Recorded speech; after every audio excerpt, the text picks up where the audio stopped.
우리는 이 마태복음을 통하여서 예수님에 대해서 배우고 있습니다.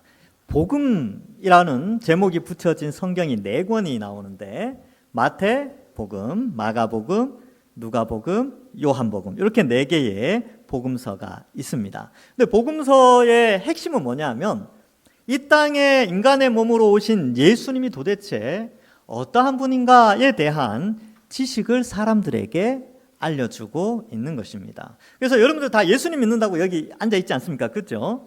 그런데 성경은 우리에게 그 예수님이 3년의 공생애를 살면서 어떠한 분인가를 우리가 알 수 있도록 글로 남겨 놓았습니다. 그러므로 이 복음서를 살필 때는 복음서의 주인공은 예수님이십니다. 그래서 예수님이 어떤 분인가 이것을 우리가 함께 알아가게 되는데, 지난주에는 예수님께서는 3년 동안 공생애를 사시면서 이렇게 늘 복음 전파를 위해서 돌아다니셔야 돼요. 그래서 서기관에게 정착할 수 없는 예수님의 삶을 이야기했지요.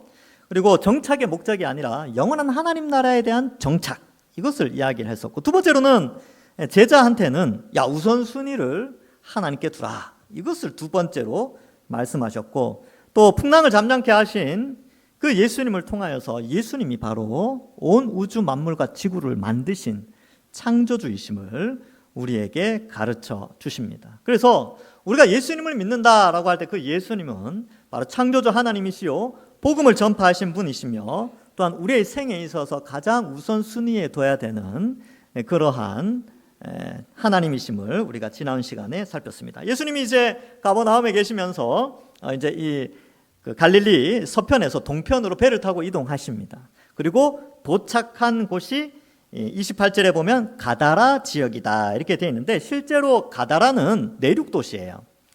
데가볼리라고 해서 10개의 헬라 도시가 있는, 이렇게 데가볼리라는 뜻이 10개의 도시 이런 뜻이거든요. 그 10개 중에서 굉장히 큰 도시가 바로 이 가다라인데, 이 가다라의 영향력 아래에 있는 해변에 예수님이 도착하시게 됩니다.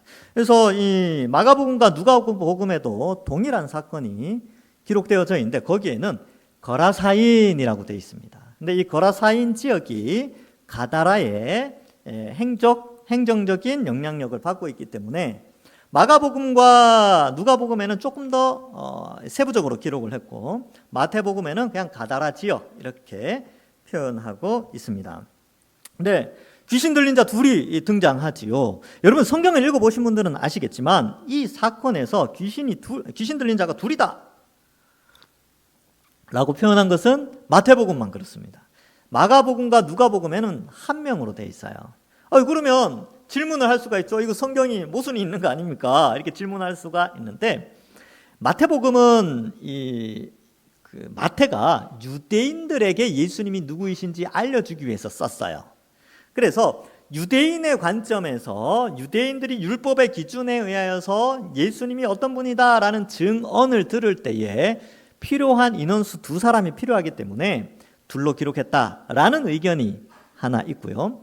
두 번째로는 원래는 2사람이었는데 마가와 누가는 대표자 1명을 기록했다라는 의견이 하나 있고, 세 번째 의견은 나는 모르겠다라고 하는 의견이 있습니다.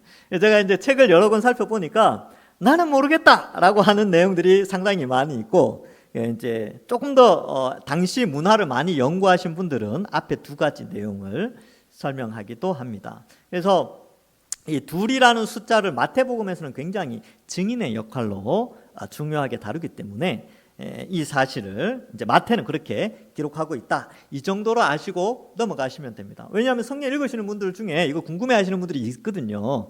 그래서 정말 궁금하면 나중에 주님 만나 뵀을 때 왜 둘러썼는지 한번 여쭤보시기 바랍니다. 자, 계속해서 살펴보면 어쨌든 여기에는 2사람이 나오죠. 무덤 사이에서 나와 예수님을 만나는데, 여러분 무덤은 시신을 모시는 곳이에요.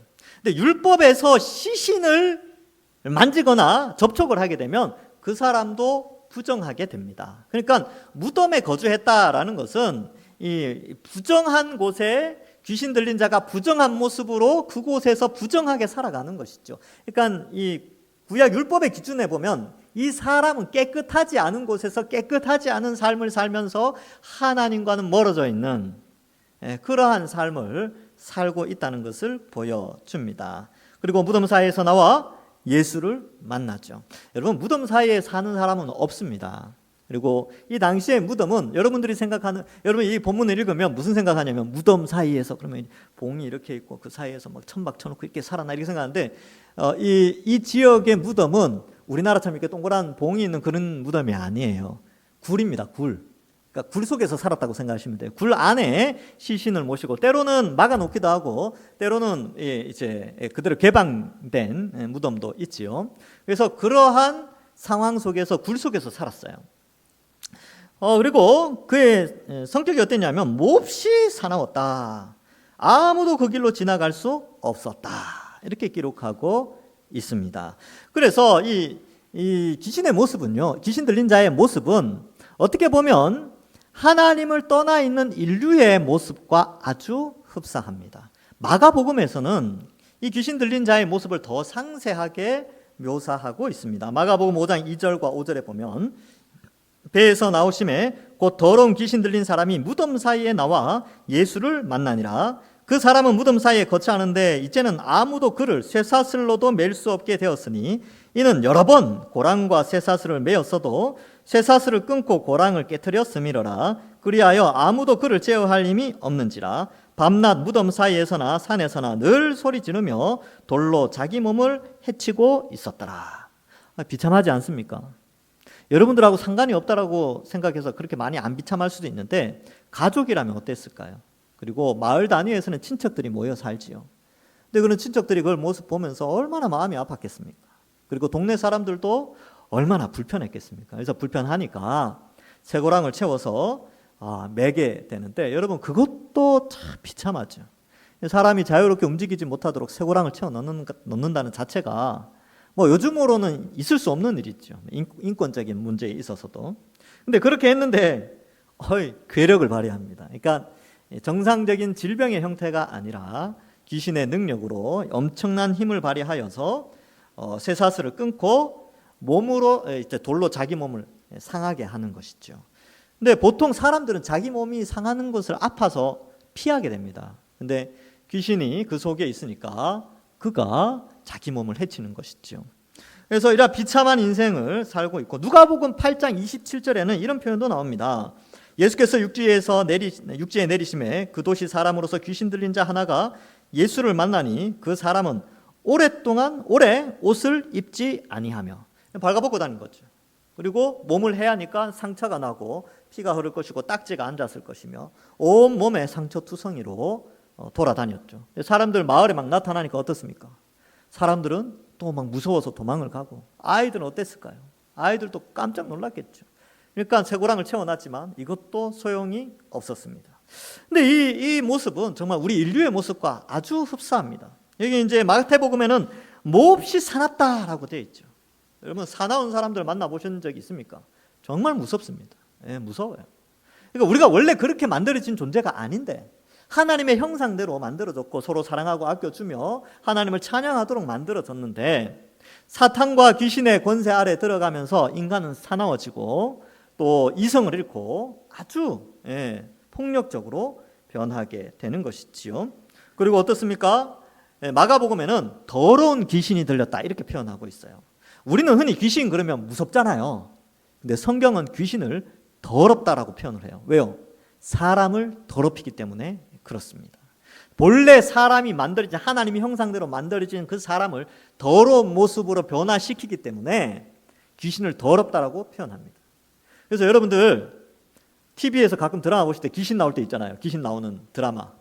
그때 무서워 이러면 안 되고요. 그 더러워 이렇게 하셔야 됩니다. 그 더러워 이러면서 깜짝 놀라셔야 돼요.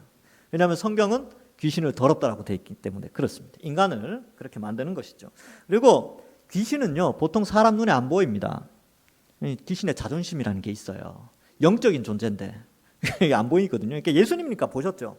그리고 귀신도 예수님을 알아본 거죠. 그래서 영화나 드라마에 나오는 건 그냥 다 인간이 만들어낸 겁니다. 실제로는 그렇지 않아요. 자, 그래서 이 귀신에 대해서 이렇게 묘사를 하고 또 많은 아주 비참한 모습을 보여주는데 우리 인류의 모습이 그렇죠. 하나님을 떠난 우리 인류의 모습이 얼마나 사나운지요. 그리고 얼마나 폭력적이고 또 옷을 벗어도 수치를 모르는 것처럼 부끄러운 짓을 하여도 그 얼굴이 두꺼워져서 하나님 앞에서 전혀 부끄러워할 줄 모르는 그런 우리의 인류의 모습을 단적으로 보여주고 있습니다. 자, 그래서 이제 이 귀신들이 29절에 보면 예, 그들이 소리질러 이르되 하나님의 아들이여 라고 말하고, 두 번째로는 우리가 당신과 무슨 상관이 있습니까? 라고 말하며, 세 번째, 때가 이르기 전에 우리를 괴롭게 하려고 여기 오셨습니까? 라고 말합니다. 이 세 가지 이들의 표현을 좀 살펴볼 수 있는데, 하나님의 아들이여 라고 하잖아요. 여러분, 이 귀신이 신앙 고백한 것일까요? 아니죠. 네, 귀신은 신앙을 고백한 것이 아니라 사실을 말한 겁니다. 팩트를 이야기한 거죠. 예수님은 하나님의 아들이니까, 독생자 예수님이시니까 신성을 가진 하나님의 아들임을 알고 귀신이 그렇게 말하는데, 이것은 신앙 고백이 아니라 자신의 지식을 나타낸 것일 뿐입니다. 귀신은 예수님을 알지만 믿지 않아요. 귀신은 하나님을 알지만 믿지 않고 순종하지 않습니다. 야고보서 2장 19절과 20절에 이렇게 기록되어 있습니다. 네가 하나님은 한 분이신 줄 믿느냐? 잘하는도다. 귀신들도 믿고 떠느니라. 아, 허탄한 사람아, 행함이 없는 믿음이 헛것인 줄을 알고자 하느냐. 이처럼 귀신은 예수님이 어떤 분인지 알고 있었지만 참다운 믿음에 이르지 못하였죠. 순종하지 않았습니다. 오히려 반역하였죠. 그래서 귀신을 연구해 보면 그렇습니다. 귀신이 우리가 생각하는 그런 귀신이 아니고 원래는 영적 세계의 천사들이었는데, 유다서에 보면 그들이 그 지위를 떠났다라고 돼 있어요. 왜냐하면 천사들도 이 인격적인 존재로 만드셨거든요. 지성과 감정과 의지를 가지고 있어요. 얼마든지 반역할 수 있는 의지가 있는 것이죠. 근데 천사 중에 일부가 하나님을 반역하여 그 자리를 벗어나서 하나님께 반역을 하게 됩니다. 우리 용어로 말하면 역적이 된 거죠. 역적. 그래서 역적은 어떻게 되느냐? 여러분 드라마 보시면 아시죠? 역적은 3대가 멸족하고, 또 좀 심하면 부관 참시, 조상의 묘까지 다 파내서 없애버립니다. 조선시대 때 그랬습니다. 그만큼 반역죄, 역적죄는 크게 심판을 받는데, 이 귀신들이 반역죄, 역적죄를 저질렀기 때문에 심판을 받게 됐죠. 또한 인간도 에덴 동산에서 하나님께 역적죄를 지었습니다. 그래서 육체의 죽음과 지옥의 형벌이 있는 것이지요. 자, 이렇게 귀신들은 하나님이신 예수님을 알고 있었지만 순종하지 않았고, 인간 세상에서 사람들을 더럽히며 하나님을 반역하도록 활동했던 자들인데, 깜짝 놀란 거죠. 그들이 알고 있던 성자 하나님이 육신을 가지고 이 땅에 딱 와서 자기들 앞에 딱 나타나니까 얼마나 놀랐을까요? 흔히 오금이 저린다고 표현할까요? 아마 그랬을 거예요. 깜짝 놀랐을 겁니다. 자, 그래서 이제 두 번째 말을 하죠. 우리가 당신과 무슨 상관이 있습니까? 이렇게 말을 하는데 깊은 상관이 있습니다. 예수님이 이 땅에 육신의 몸으로 오시면서 하나님 나라가 이 땅에 임하죠. 왜? 통치자이신 예수님이 이 땅에 왕으로 오셨기 때문에 그의 통치에 영향력이 미치는 곳이 하나님 나라입니다. 그런 의미에서 이제 하나님 나라가 이 땅에 임했고 하나님 나라가 확장될 때에 이 귀신의 세력들은 다 쫓겨나게 되는 것이죠. 근데 원래 귀신이 지배하는 땅은 없어요. 다 온 우주 만물과 지구는 다 하나님이 통치하시죠. 가끔가다 어떤 사람들이 지구의 이쪽 편은 마귀나 귀신이 통치하고 이쪽은 하나님이 다스리는데 둘이 싸워가지고 점령을 해야 된다 이렇게 표현하는데, 이거는 이제 전형적인 이원론입니다.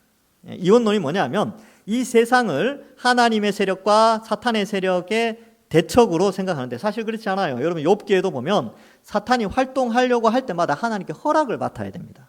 그 말은 뭐냐면 온 세상에 사탄이 활동을 하더라도 그 모든 것은 하나님의 지배 아래, 하나님의 그 권위 아래 있다는 것을 보여주는 것이죠. 그러니까 어디 가서 땅을 밟아야 된다, 땅을 밟아야 나간다, 그런 거 없어요. 땅을 밟는 이유는 상황이 어떤가 보는 거지, 땅을 꼭 밟아야, 땅 밟기를 해야 귀신이 나가는 게 아니에요. 그냥 그런 용어들은 썩 좋은 용어는 아닙니다. 그래서 이원론이 아니라 그냥 하나님 다 다스리는데, 그럼 왜 사탄이 활동하게 해주느냐? 우리 때문에 그래요. 성경 로마서에 보면 이방인의 충만한 수가 차기까지 유대인들이 더러는 우둔해지고 그리하여 온 이스라엘이 구원을 받거든요. 그래서 이러할 때 이방인의 충만한 수가 찰 때까지, 이방인의 충만한 수가 차야 되는데 인간이 100년밖에 못 사니까 그 수가 차려면 오고 오는 세대들 여러 세대가 거쳐야 되고, 그 가운데 사탄의 활동이 여전히 있어야 되죠. 왜냐하면 주님이 오셔서 완성해버리면 사람이 더 이상 출생이나 이런 걸 하지 않으니까. 그래서 원하는 숫자가 찰 때까지는 사탄이 활동할 수 있도록 하나님이 허락해 주신 겁니다.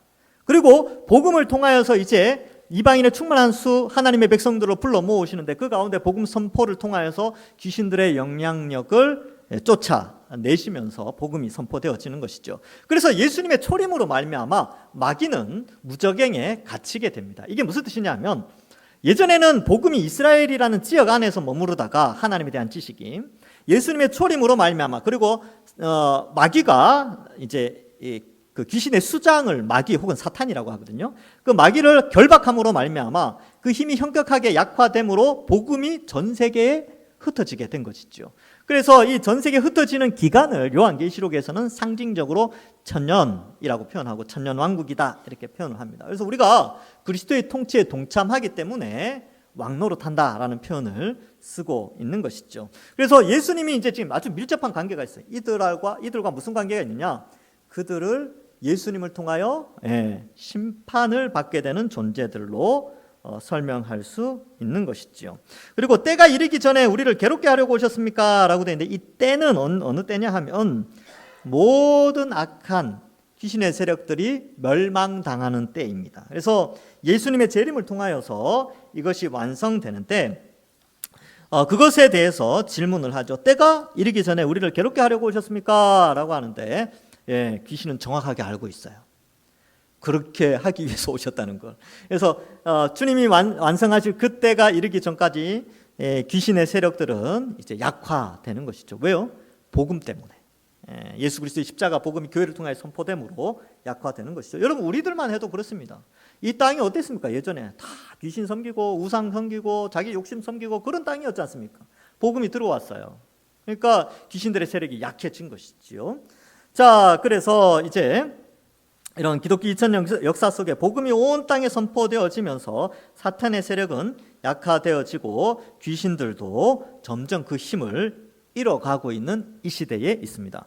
귀신들은 왜 이렇게 끝까지 반항을 할까요? 이 반역죄로 끝까지 하나님을 저항하는 그런 악한 세력들로 묘사되고 있습니다. 30절에 보시면 마침 멀리서 많은 돼지떼가 먹고 있지요. 여러분 이 지역은 이 쿠르시 지역인데 제가 구글 통해서 사진을 보니까요 초원지대입니다. 너무 예뻐요. 모든 땅이 다 풀로 다 덮여 있습니다.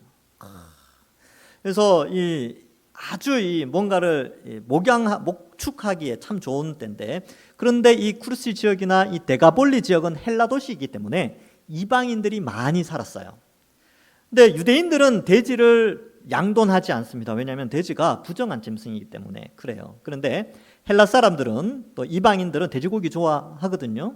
지금이야 모든 것이 다 자유로워진 시대이니까 우리가 마음껏 먹지만 이 구약의 율법에 의하면 돼지를 양돈하지 못하게 되는데 이 지역에 돼지를 양돈한다는 것은 이방인들이 많이 살고 있었어요.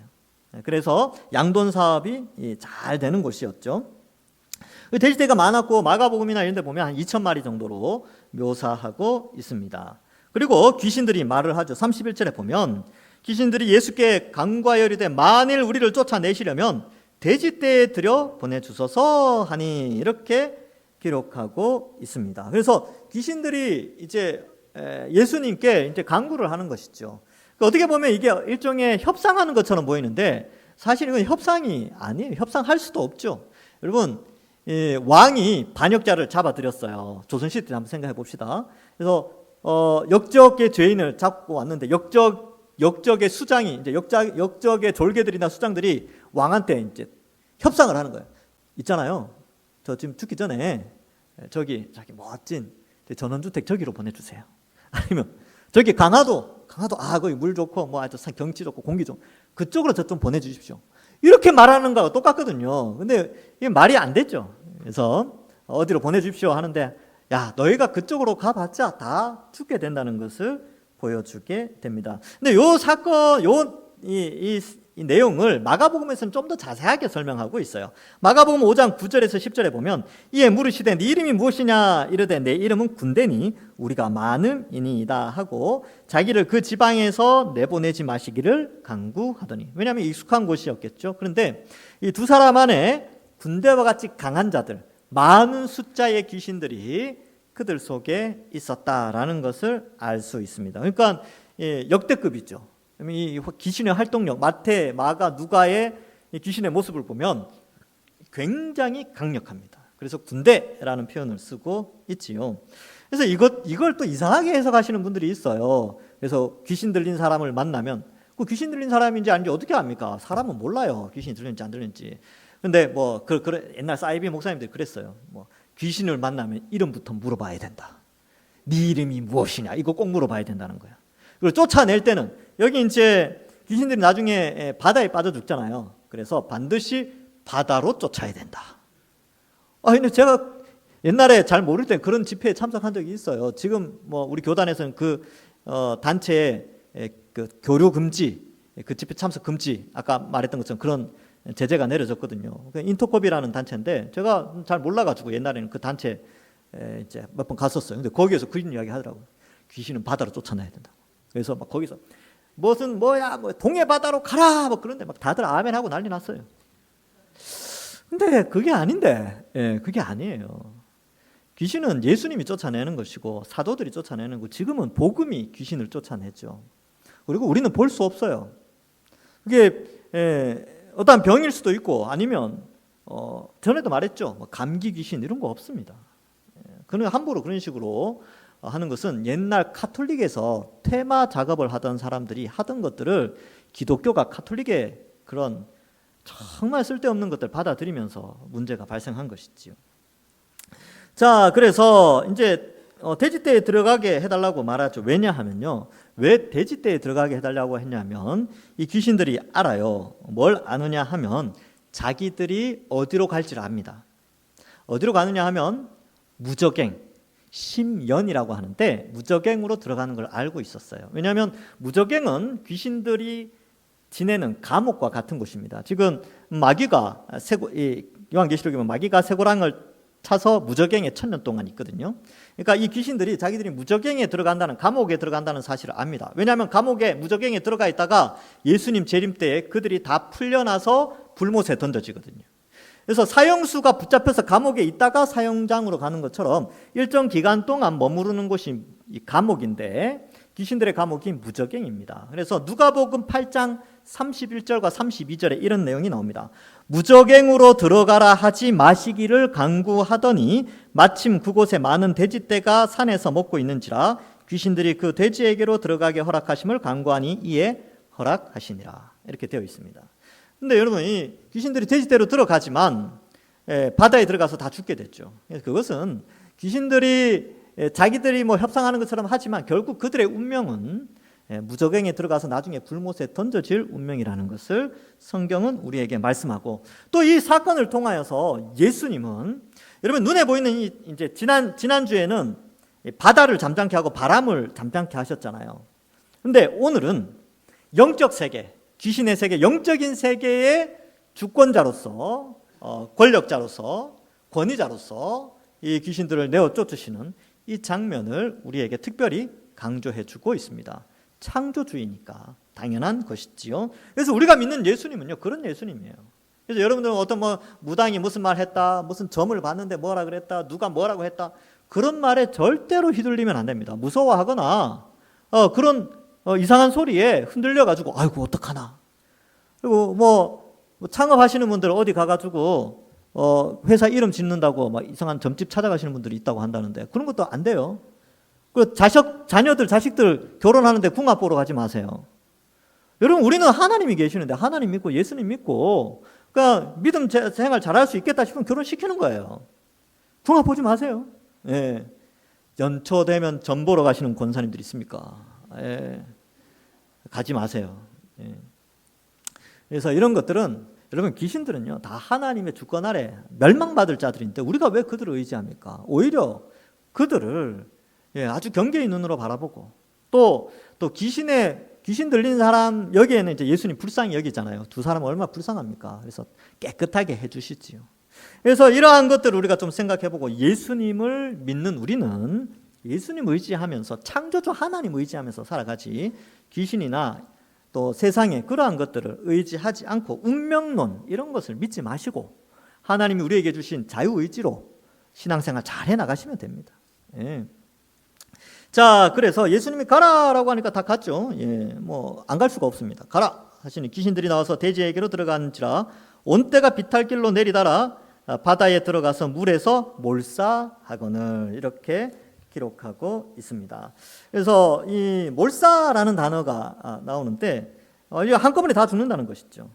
이 단어는 앞으로 마귀와 귀신들과 거짓 선지자, 죄인들이 받을 운명적인 미래, 하나님이 보여주시는 미래, 성경에 기록된 예언의 말씀의 하나의 샘플을 보여주는 것입니다.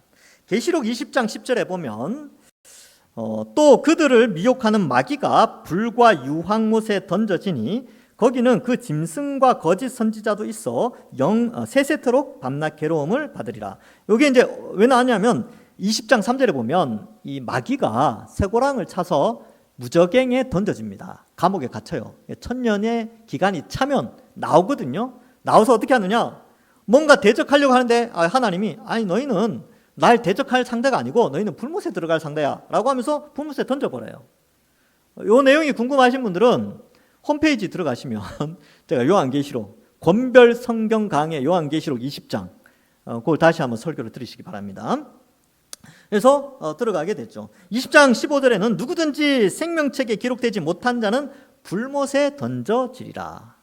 그래서 이건 미래 예수님의 재림으로 말미암아 심판받게 될 악의 세력들에 대한 것을 지금 이 장면에서 단적으로 미리 조금 보여주시는 것입니다. 그래서 이러한 것들을 좀 생각을 해본다면 우리가 예수님 믿는다는 것이 얼마나 큰 능력과 권세자이신 하나님의 크신 지혜와 능력을 의지하며 살아가는가를 알 수가 있게 됩니다. 자, 그래서 몰사하죠. 이제 치던 자들이 달아나 시내에 들어가 이 모든 것을 모든 일과 귀신 들린 자들의 일을 구하니 온 시내가 예수님 만나려고 하고요. 그 지방에서 떠나기를 강구하시지요. 이 내용을 마가복음에 좀 더 14절부터 17절까지 자세하게 설명해요. 치던 자들이 도망하여 읍내와 여러 마을에 말하니 사람들이 어떻게 되었는지 보러 와서 예수께 이르러 그 귀신 들렸던 자, 곧 군대 귀신 짚혔던 자가 옷을 입고 아까 옷 벗고 있었잖아요. 옷을 입고 정신이 온전하여 앉은 것을 보고 두려워하게 됩니다. 그리고 이에 귀신 들렸던 자가 당한 것과 돼지의 일을 본 자들이 그들에게 알림해. 그러니까 귀신 들린 자도 말하고 돼지를 치던 자들도 또 말을 하죠. 그런데 마을 사람들의 반응이 어떻게 되냐면 예수님을 마을에서 떠나기를 원해요. 왜 그랬을까? 왜? 그래서 왜 그랬을까 참 궁금했어요. 심증은 가지만 확실하게 하기 위해서 제가 책들을 많이 찾아봤어요. 근데 공통적으로 이 부분을 어떻게 해석하느냐 하면 다 돈 때문이다. 이렇게 돼 있어요. 돈 때문이다. 여러분, 돼지 한 마리 90kg로 잡으면 요즘 제가 어제 검색을 해보니까 45만 원 정도 합니다. 그러면 2,000마리거든요. 돼지 2,000마리가 갈릴리 호수에 들어가서 이제 다 빠져 죽게 됩니다. 2,000마리면 계산하면 얼마입니까? 예, 그 금액이에요. 계산 잘하시네요. 예, 9억입니다. 9억. 근데 9억만이 아니라 거기에 들어가는 인건비 있죠. 그죠? 관리비 있죠.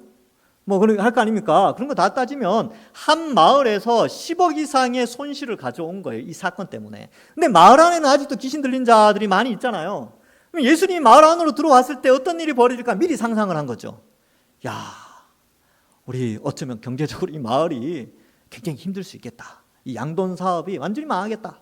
이렇게 생각을 하고 예수님을 거부하게 됩니다. 그런데 한번 바꿔서 이 사람들이 계산을 잘 못했어요. 예수님이 들어간 곳에는 귀신들이 쫓겨나고 또 병 고침을 받습니다. 여러분, 병 고치는데 돈 얼마나 많이 들어가는지 아세요? 여러분들이 지금 우리 좋은 나라에서, 우리나라 정말 좋은 나라예요. 의료보험이 잘 되니까 싸게 있잖아요. 미국만 가도 비싸요. 얼마나 비싼지요. 치과 치료하기 위해서 비싼 비행기 값을 주고 우리나라 들어와서 치과 치료하고 가시는 분이 있어요. 왜냐하면 그 비행기 값보다 치과 치료가 너무 비싸니까. 그런 분들이 있어요. 그러면 여러분 한번 생각해 보세요. 마을에 들어가서 병자들 다 고치세요. 그럼 그걸 경제적으로 따지면 얼마 정도 될까요? 예, 값을 매길 수가 없어요. 왜냐하면 못 고치는 병도 많으니까. 수억을 투자해도 고칠 수 없는 병이 많은데 예수님만 들어가면 모든 것이 해결되는데 그 마을에 엄청난 경제적인 이익뿐입니까? 가정이 회복되잖아요. 여러분, 이 깨끗해진 두 사람 각 가정에 들어갔을 때 그 가정이 얼마나 행복했을까요? 그렇죠? 그러한 행복이 가져다주는 가치, 또 병자가 고침을 받는 가치, 또 귀신이 쫓겨나는 그 경제적인 효과, 이런 것들 생각하면 예수님 영접하고 더 오래 있으라고 그러고 하나님 말씀 전파하고. 그러면 이제 목사님들 초청해서 설교 들을 때 우리가 또 사례를 지불하지 않습니까? 예수님이 오셨다면 얼마를 지불해야 될까요? 그런 것까지 생각을 해야 되는데 이 사람들은요, 단순히 양돈 사업 안 된다고 세상에 예수님 쫓아냅니다. 그 십몇억 때문에 수백억 수천억의 가치가 있는 그 가치를 내동댕이 치는 것이죠. 이것은 오늘날 이 세상의 모습과 너무나 흡사합니다. 예수님을 믿으면 예수님 재림 때 우리에게 주어질 엄청난, 경제적으로는 계산할 수 없는 엄청난 축복이 우리에게 주어지는데, 현재 내가 예수님 믿는 것 때문에 조금 손해본다라고 생각되는 그거, 내가 예수님 믿으면 이것도 못하고 저것도 못하고 이것도 해야 되고 저것도 해야 되고, 이거 경제적으로 플러스 마이너스 해보니까 좀 손해가 나는 것 같아, 나 이제 예수 안 믿을래, 그러면서 예수님 믿으려고 하다가 떠나간 사람들이 얼마나 많습니까? 너무나 안타깝다는 거죠. 그러니까 이 500원짜리가 아까워가지고 1억짜리를 포기하는 것과, 1억은 너무 작네요, 수천억을 포기하는 것과 같은 거예요. 안타깝다는 거죠. 그런데 여러분은 하나님의 은혜로 500원 포기하시고 수십억 조를 이미 획득하신 줄 믿으시기 바랍니다. 우리에게는 영원한 하나님 나라가 보장이 되어져 있습니다. 그래서 여기서 단적으로 이게 보여주는 게, 세상은 이렇다는 거예요. 이 지금 세 가지 부정한 게 등장하죠. 무덤, 그 다음에 귀신 들린 자, 그리고 돼지. 이 모든 것을 깨끗하게 하시는 예수님을 보여주고 있으면서, 또한 그 예수님만 믿으면 온 세상이 그 예수님으로 말미암아 이 죄로 더럽혀지고 환경적인 문제, 이 모든 부정한 것들이 다 사라지게 된다는 사실을 우리에게 알려주면서, 이 본문을 믿는 우리에게는 앞으로 예수님의 재림을 통하여 완전히 깨끗해질 새 세상에 대한 소망을 또한 가지게 합니다. 그리고 예수님을 끝까지 거부하는 자들에 대해서 우리는 불쌍히 여기고 끊임없이 그들이 이 완전한 깨끗함과 완전한 축복을 누릴 수 있도록 복음을 전해야 하는 것이죠. 말씀을 맺습니다. 예수님은 자연의 통치자시요 뿐만 아니라 영적 세계의 통치자로서 이 땅에 인간의 몸을 입고 오셨습니다. 예수님을 통하여 하나님 나라가 임하게 되었고, 그 하나님의 나라는 복음을 통하여서 이제 확장되어져 가고 있습니다. 귀신은 이미 결박당하여 그 힘이 현격하게 줄어들었기에 복음은 전 세계에 확대되고 있습니다. 지금은 거의 대부분의 나라들이 복음을 받아들이고 있습니다. 이제 예수님은 다시 오실 날을, 우리는 예수님이 다시 오실 날을 고대하면서 신앙생활을 합니다. 오늘날 많은 사람들이 아직도 악한 죄의 지배를 받고 사탄의 영향력 아래서 예수님을 거부하지만, 우리가 하나님의 은혜로 예수님을 받아들이고 믿게 된 것도 하나님의 축복이라는 사실을 알고, 아직도 예수님을 거부하는 주변에 있는 사람들을 포기하지 마시고 마음에 품고 기도하시고, 그들이 예수님 믿고 너무나 큰 축복을 받을 수 있도록 도와주시는 그 예수님의 사역, 깨끗게 하시는 이 사역에 함께 동참하셔서 하나님께 영광 돌리는 우리 모든 주의 백성들 되기를 주님의 이름으로 간절히 축원합니다. 기도하겠습니다. 하나님 아버지, 은혜를 감사합니다. 우리를 택하여 주셔서 우리가 원래 비참한 인생을 살았는데 그 가운데 예수 그리스도의 십자가 복음을 우리에게 보내어 주셔서 우리가 듣고 믿어 영원한 하나님 나라를 소망하며 또 깨끗하여져서 의인으로 살아갈 수 있도록 축복하여 주시니 감사합니다. 하나님, 이제 우리 주변에 많은 믿지 않는 자들 불쌍히 여기고, 우리도 예수님이 사역하신 것처럼 우리도 복음 전파 사역 잘 감당하게 하시고, 또 예수님이 참된 이 어두움의 세상의 빛이요 구원자임을 나타내며 이번 한 주간 살아가게 하여 주옵소서. 인생 살아가면서 고난의 길도 있습니다. 하나님, 주님 다시 오실 그날 소망하며 그 고난의 문제들도 잘 이겨나가는 우리 성도들 되게 하여 주실 줄 믿사옵고 예수님의 이름으로 기도하옵나이다. 아멘.